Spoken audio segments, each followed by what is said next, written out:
Hello, good evening. Welcome to Business Live. My name is Darryl Kwao. Coming up tonight, Ghana's economy grows by 4.9% in the first quarter of 2020. We will analyze the latest figures from the Ghana Statistical Service. Also tonight, a $20 million soybean cultivation project commissioned in the northern region. Plus, sale of e-books grows significantly amid the COVID-19 pandemic. On the Joy Business Van tonight, we'll tell you how one entrepreneur is leveraging this. We've got details of these stories and others coming up in this half hour of business news.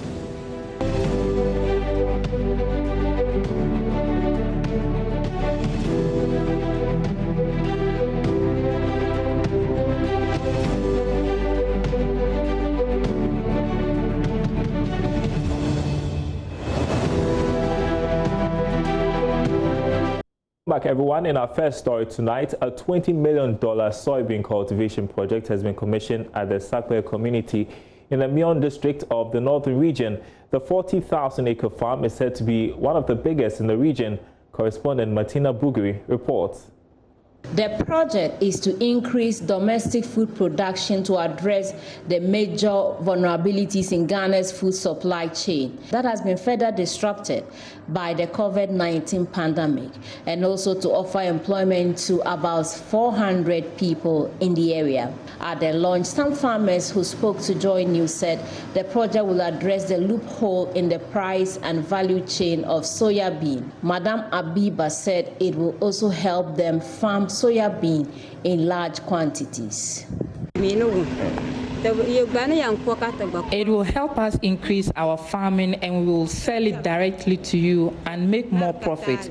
We will not sell it to the market women again. The project coordinator in the community, Ganiu Osman, believes the project will succeed and farmers will benefit immensely.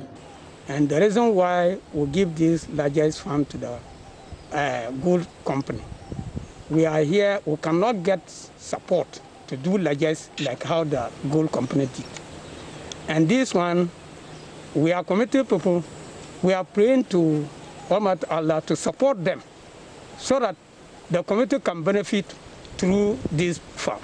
Because we can get work, we are not getting work to do. We are farmers people, and we don't get money to make largest farm like this. So we are happy for this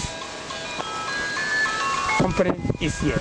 We are happy for them to do this big farm for this community so that we'll benefit, we'll get work. So the Chief Executive Officer of GGF, George Boachi-Sapon, said they decided to invest in the project, especially in the northern region, because of the suitable climatic condition of the area and the vast arable land. We decided to come to northern region because, one, there is vast availability of land. My background is telecom. I have spent over 10 years in telecom. I've traveled every part of this country, and I have identified that there are huge lands here that are arable and suitable. Again, the climatic and the soil condition is very good for the crops that we are doing, mainly maize and soybean. And because of the high, humidity down south, when you cultivate these crops, you easily get contamination with aflatoxin and other pests. But over here, because of the dryness, it is easy to dry the grains when you harvest, and you are already, cutting costs by, cutting the level of manual drying that you have to do. Again, the people here, if you look at the north, there isn't much development. We have the vast land, but the people are so nice. They are very, very welcoming. We came to see the chief, and straight away they said, all these lands are yours. We use our GPS to pick up points, and we are already identified over 40,000 acres. So we have signed lease on it, and we are ready to work. All right, next to some economic figures we're receiving from the Ghana Statistical Service, Ghana's economy grew by 4.9% in the first quarter of 2020 compared with the growth rate of 6% during the same period last year. Now, the latest data from the Statistical Service says it was anchored on the services sector at 9.5%, followed by the agri sector, which expanded by 2.8%, and industry by 1.5%.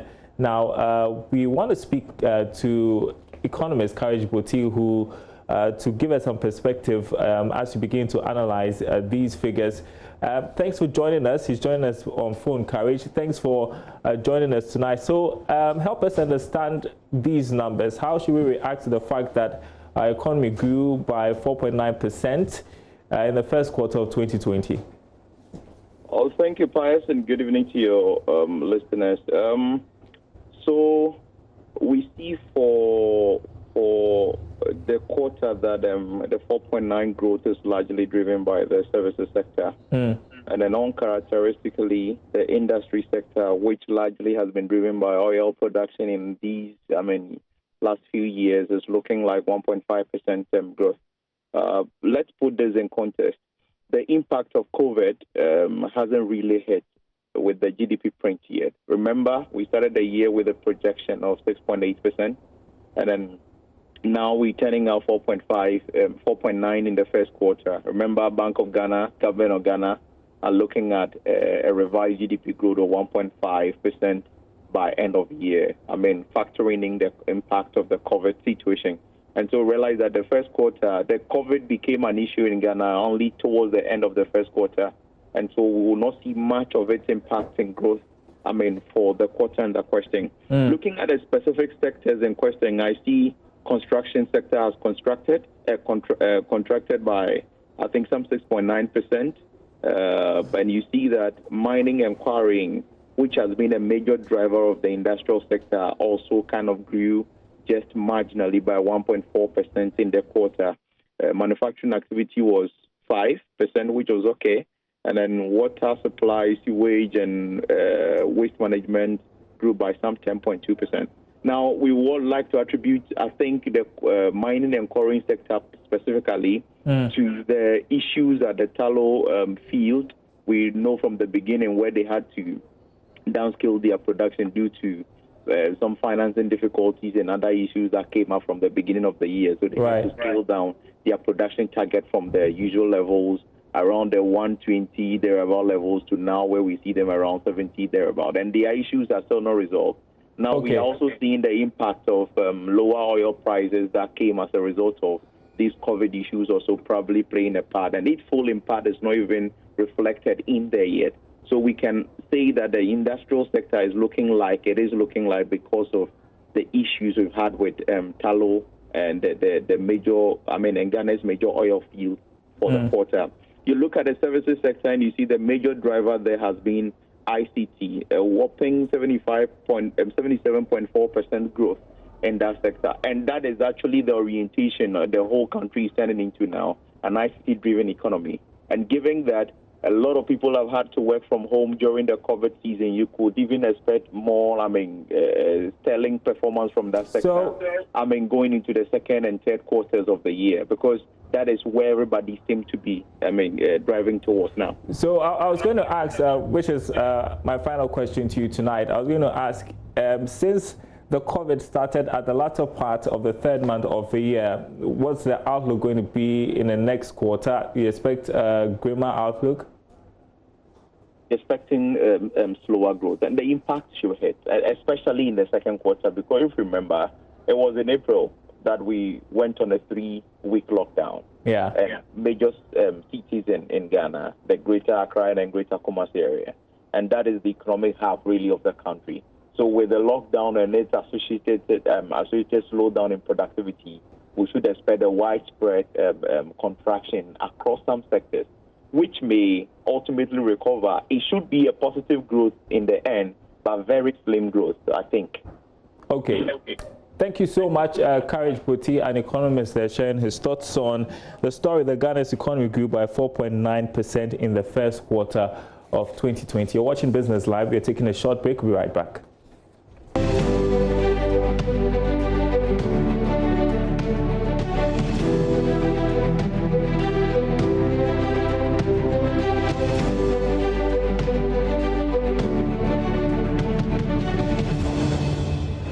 You're watching Business Live. Tonight we have been reporting that Ghana's economy grew by 4.9% in the first quarter of 2020. We have another economic news report. Now, the COVID-19 pandemic may have impacted negatively on the Ghanaian economy than initially projected.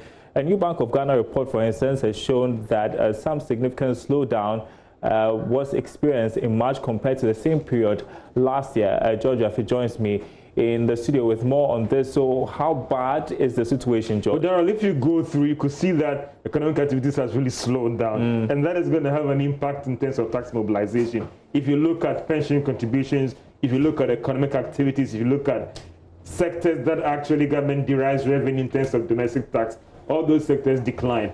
Despite this picture, there was another side of the economy that was doing well. If you look at the activities at the port, it has picked up strongly. So what does real sector report by the Bank of Ghana they released? We're giving us some hard numbers in terms of how the economy fared. But just like your previous discussion, Daryl, when did the COVID actually started? So some would say that in terms of the real impacts, maybe early days yet to look at these figures and make a concrete judgment in terms of how COVID has really impacted on the economy, Daryl. Okay, and so you mentioned the GDP figures that we have seen today for the first quarter, which is 4.9%. And so I was asking Courage Boti if things were going to get grimmer, seeing that the lockdown was in April. What do you think? Are things going to get worse before they get better? But Daryl, you could see that these numbers are coming during times where there were little economic activities. The restrictions, the lockdown, restaurants were not open, people were in the house, consumption declined significantly. If you go back to the fiscal service data, you could see that the services sector was the main driver, fueled by information and communication. People were using a lot of data, people were talking, texting, so that could give you that picture. Factories were closing down, so it might look like things could get better for us going into the new quarter because they have eased the restrictions, imports are coming in, people are trying to clear their goods, people are going to work, so it looks like maybe we've already taken the shock, and going forward things might be better for us. So in terms of policy reforms, what should be the considerations of government, and what should businesses be doing as well? It's about the stimulus package. All over the economy, you could see US, some are pumping in about trillions of dollars to try and stimulate growth and encourage people. So the main driver here will be, how do we target our stimulus package? And are they going to go to right sectors that would stimulate growth? In terms of businesses also, some are saying these are the times to readjust. What are the sectors that will drive your growth? Are you going to invest more in e-commerce? And look at where you can allocate people to work from home, to cut down your salary payments and all those things. That might be the options for you going to the new quarter, Daryl. All right. Thank you so much, Aboagye-Wiafe, with that update. We appreciate it. Now, the sale of e-books has grown significantly across the world since the outbreak of COVID-19. Now, the crisis is presenting an opportunity for authors like Joseph Yaofrempong to publish their books online and make a few bucks. Joseph introduces us to the Reader app, where he publishes his pieces on this week's episode of the Joy Business Van. All over the world, print sales have deflated following closure of schools and library facilities. Few people are visiting bookstores during this period of the COVID-19 pandemic. Though print houses are shutting down, readers appear to be placing orders online for e-books. Meet Joseph Yaofrempong, a writer currently pursuing a master's degree in population studies at the University of Ghana. I like writing poetry because poetry really brings out my personal view about something in the society, what I think about events, and it makes me kind of express myself. And then I like reading because reading helps you kind of think about what others are thinking, and then make you go into your mind and then see how they felt while they were writing and they wrote. And then reading equally broadens your mind.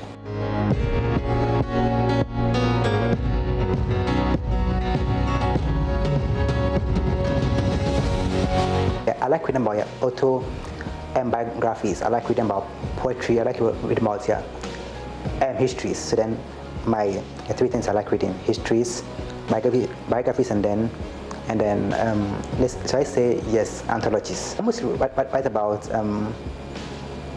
random stuff. It could be love, politics, demography, so anything I find interesting in that point of time. Joseph's first published book was The Quietest, a collection of poetry and features experiences of heartbreak. After successfully publishing the hard copy, Joseph struggled to find a marketplace for the electronic version. He teamed up with a group of friends to create Reader app with proceeds from his book and contributions from his friends. Basically, we sat down to draw how the app should be, like the whole financial model of the app, and then we basically had to go and talk to the companies to basically to give us like the payments, right? Yeah, API to receive and then send more money. What was supposed to help him publish his ebook now became an avenue for other publishers to display their work. The Reader app has a section for book publishing and a bookstore. The book publishing part has where you publish your book, and then where you see your transaction, how many people bought your books. And then the book market or the bookstore has where you go to buy and then buy books. So once you buy the book, right, you can read the book on the app. You can't download any book because once you download the book, it's very easy to like share it on WhatsApp and the rest. So then the app has a personal reader where you read the books you bought on the app. On the 1st of January 2019, the app was launched. Initially, I didn't have any expectation because I thought like, oh, maybe it would be like maybe a very small side hustle. But then like, the first week I was surprised. Like the numbers, I think the first week I had over like 200 like rights, users, and then I was like, hey, wow, and then. Yes, I didn't even make enough marketing about it because like, there was no hype about it, and then basically the app got many users. I was like, oh wow, probably this one would work. Reader app currently has over 1,000 users and 95 books on display. So how does Reader app make money? Once you publish a book on the app, then once someone buys a book, the author has 75%, and the remaining 25% comes to like the company. Now, Joseph and his team have the task of marketing this app.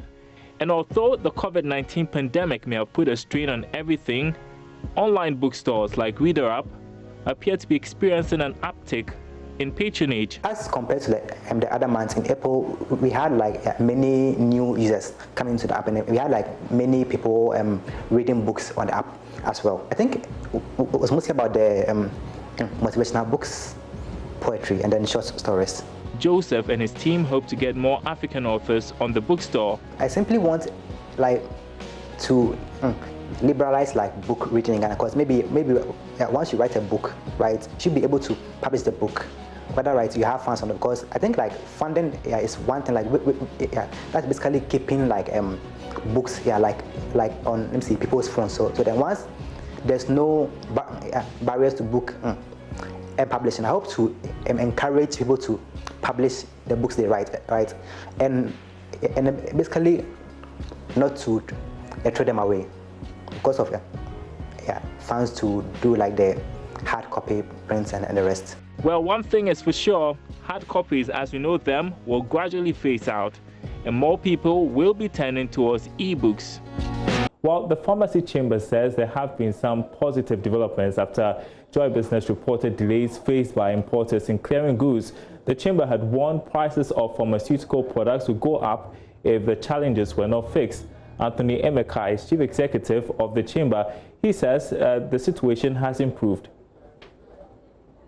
There are some of these regional medical stores that are owing us over 300 million cedis, and they've been owing us for over 12 months. So what is happening is that Ministry of Finance gives some money to the NHS. We're having a challenge in documentation process. For instance, sometimes you finish with a Unipass, you present all your document to customs, and customs will redo the assessment for you again.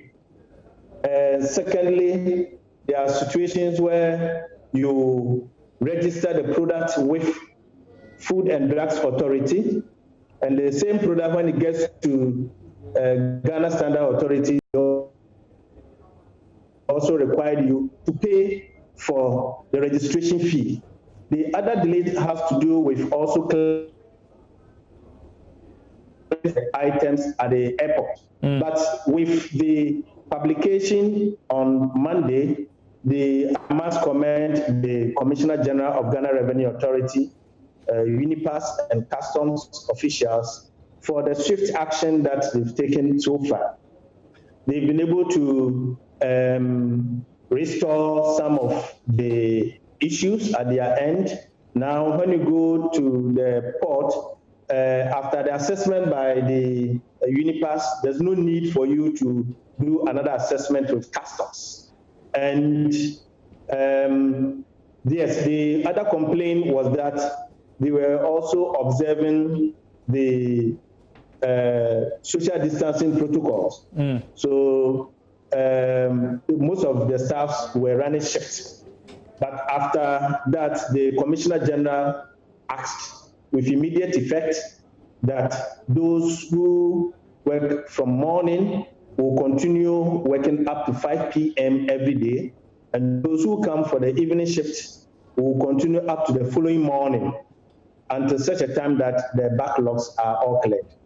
Okay. So, but this afternoon, the information reaching me again is that the system is also down again. So we are also in touch with the UNIPAS again to look at what can be done to restore the system.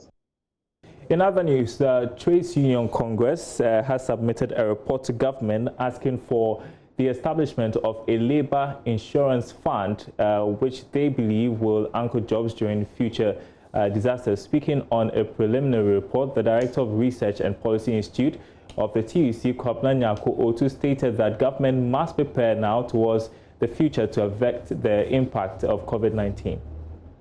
We were also proposing workers' compensation insurance scheme, something like unemployment insurance, in which both workers and employers will contribute, so that if the next pandemic or crisis hit, we could fall on that fund to be able to pay workers something and not just throw them onto the streets.